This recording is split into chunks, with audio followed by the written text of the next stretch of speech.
ನಮಸ್ಕಾರ ವೀಕ್ಷಕರೇ, ನಿಮ್ಗೆಲ್ಲ ಹೋಮ್ ಟೌನ್ ಸ್ಟುಡಿಯೋಕ್ಕೆ ಸ್ವಾಗತ. ಮನೆನೆಲ್ಲ ಒರೆಸಬೇಕು ಅಂತಂದ್ರೆ ಈ ರೀತಿ ಲೈಸಾಲ್ನೆಲ್ಲ ತಂದಿಟ್ಕೊಂಡಿರ್ತೀವಿ ಅಥವಾ ಡಿಟರ್ಜೆಂಟ್ ಬಾಟಲ್ಸ್ ನ ತಂದಿರ್ತೀವಿ. ಅದು ಖಾಲಿ ಆದ್ಮೇಲೆ ಉಪಯೋಗಕ್ಕಿಲ್ಲ ಅಂತ ಹೇಳಿ ಬಿಸಾಡ್ಬಿಡ್ತೀವಿ. ಆ ತರ ಬಿಸಾಡೋ ಬದಲಿಗೆ ಈ ರೀತಿ ಮರುಬಳಕೆ ಮಾಡ್ಕೊಳ್ಬಹುದು. ಯಾವ ತರ ಅಂದ್ರೆ ನೋಡಿ, ಇಲ್ಲಿ ನಾನು ಮಾರ್ಕ್ ಮಾಡ್ಕೊಳ್ತಾ ಇದ್ದೀನಿ ಸಮನಾಗಿ. ಬಾಟಲ್ ಮೇಲೆ ಈ ತರ ಮಾರ್ಕ್ ಮಾಡ್ಕೊಂಡು ನಂತರ ಒಂದು ಚಾಕುನ ಬಿಸಿ ಮಾಡ್ಕೊಂಡು ಈ ರೀತಿ ಸಮನಾಗಿ ಬಾಟಲ್ ಅನ್ನ ಕಟ್ ಮಾಡ್ಕೊಳ್ತಾ ಇದ್ದೀನಿ. ನಂತರ ಅದ್ರ ಮೇಲಿರುವಂತ ಪೇಪರ್ ಅನ್ನ ಈ ರೀತಿ ಕ್ಲೀನ್ ಆಗಿ ತೆಗ್ದಿದ್ದೀನಿ. ಬಾಟಲ್ ನ ಕಟ್ ಮಾಡಿದಾಯ್ತು, ನಂತರ ಪೇಪರ್ ಅನ್ನ ತೆಗ್ದಿದ್ದಾಯ್ತು. ಇವಾಗ ಒಂದು ಕಡೆ ಈ ರೀತಿ ನೋಡಿ, ಮಧ್ಯದಲ್ಲಿ ಒಂದ್ ಸ್ವಲ್ಪ ಈ ಕಡೆ ಒಂದ್ ಲೈನ್ ಆಗೋ ತರ, ಈ ಕಡೆ ಒಂದ್ ಲೈನ್ ಆಗೋ ತರ, ಮತ್ ಕೆಳಗಡೆ ಒಂಚೂರು ನೋಡಿ ಈ ತರ ಕಟ್ ಮಾಡ್ಕೋಬೇಕಾಗತ್ತೆ.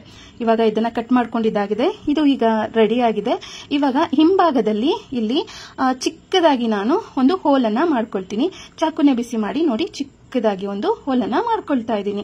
ಇವಾಗ ಇದು ರೆಡಿ ಆಯ್ತು. ಏನಕ್ಕೆ ಬಳಸಬಹುದು ಅಂದ್ರೆ, ಈ ಮೊಬೈಲ್ ಚಾರ್ಜ್ ಎಲ್ಲ ಹಾಕೋದಕ್ಕೆ ಕೆಲವೊಮ್ಮೆ ಹೋಲ್ಡರ್ ಏನು ಇರಲ್ಲ ಅಂತ ಅಂದಾಗ ಆ ಒಂದು ಜಾಗದಲ್ಲಿ ನೀವು ಇದನ್ನ ಮೊಬೈಲ್ ಸ್ಟ್ಯಾಂಡ್ ಆಗಿ ನೀವು ಮೊಬೈಲ್ ಚಾರ್ಜ್ ಹಾಕ್ಬೇಕಾದ್ರೆ ಬಳಸೋದಕ್ಕೆ ಬಳಸಬಹುದು.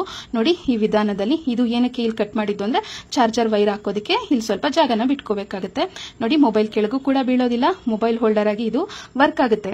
ಮುಂದಿನ ಟಿಪ್ ನೋಡಿ, ಈ ತರ ಫ್ರೂಟ್ಸ್ ತಂದಿರ್ತೀವಿ ಬಾಕ್ಸ್ ನಲ್ಲಿ. ಈ ಬಾಕ್ಸ್ ಉಪಯೋಗಕ್ಕಿಲ್ಲ ಅಂತೇಳಿ ಬಿಸಾಡ್ತೀವಿ.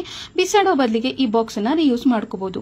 ಯಾವ ತರ ಅಂತಂದ್ರೆ ನೋಡಿ, ಒಂದು ಚಾಕುನ ತಗೊಂಡು ಬಿಸಿ ಮಾಡ್ಕೊಂಡು ಈ ರೀತಿ ನಾನು ಕಟ್ ಮಾಡ್ಕೊಳ್ತಾ ಇದ್ದೀನಿ. ಒಂದು 3 ಚಿಕ್ಕ ಚಿಕ್ಕ ಬಾಕ್ಸ್ ಟೈಪ್ ಅಲ್ಲಿ ನಾನು ಕಟ್ ಮಾಡ್ಕೊಳ್ತಾ ಇದ್ದೀನಿ. ಈ ಬಾಕ್ಸ್ ಅನ್ನ ನೋಡಿ, ಇವಾಗ ಕಟ್ ಮಾಡ್ಕೊಂಡಿದ್ದಾಗಿದೆ. ಇವಾಗ ಇದರ ಹಿಂಭಾಗದಲ್ಲಿ ಕಟ್ ಮಾಡ್ಕೊಂಡಿದೀವಲ್ವಾ, ಬಾಕ್ಸ್ ನ ಹಿಂಭಾಗದಲ್ಲಿ ಡಬಲ್ ಸೈಡ್ ಗಮ್ ಟೇಪ್ ಅನ್ನ ಹಾಕಿದ್ದೀನಿ. ಡಬಲ್ ಸೈಡ್ ಗಮ್ ಟೇಪ್ ಅನ್ನ ಹಾಕಿ ಇದನ್ನ ಒಂದು ಕಡೆ ಈ ರೀತಿ ಸ್ಟಿಕ್ ಮಾಡಬೇಕಾಗುತ್ತೆ. ನೋಡಿ, ಇವಾಗ ಇದನ್ನ ಗೋಡೆಗೆ ಅಂಟಿಸಿದಾಯ್ತು.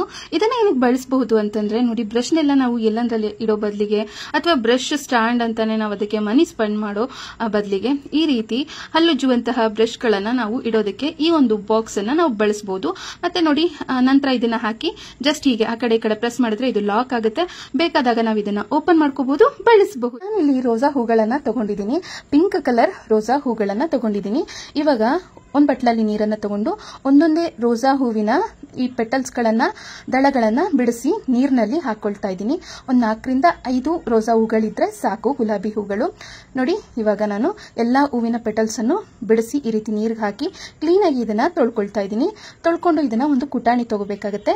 ಕುಟಾಣಿಗೆ ಈ ತೊಳ್ಕೊಂಡಿರುವಂತ ದಳವನ್ನ, ಹೂವಿನ ದಳವನ್ನ ಹಾಕೊಳ್ತಾ ಇದ್ದೀನಿ.